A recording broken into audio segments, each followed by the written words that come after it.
Ibizo lami ngizipho zenkosi isibonga sokwesaba. Mina ibhola ngiyalithanda, ngithanda ukulidlala. Belisuke sami ukudlala ibhola.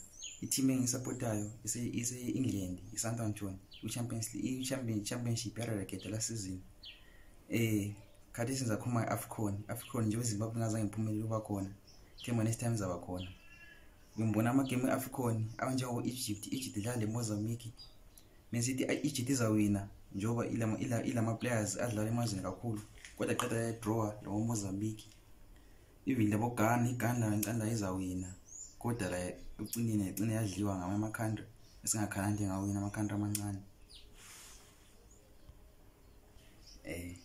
Engikubonayo mina ukuthi ama country la amakhulu okuyenza iqiniso draw lama team amancane wedliwe ukuthi badelela basuka bedelele becanti team lencane befama bedlala bekhohliwe kwesikhathi befama ama player angaza kadlala amancane abafana abancane uqiniso bedliwe.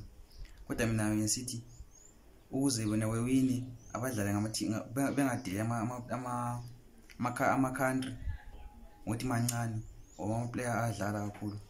So ngisithi mina nxa beluphuza nxa bedlala befama player lawa azithi adlala bedlale ngokudlala kwabo bengadlali bedelela. Bengisixwayisela laba ababhethayo izolo mina ngifakela iEgypt uthi win leGhana uthi win. Namhlanje sendlile imali engaka ku200 US.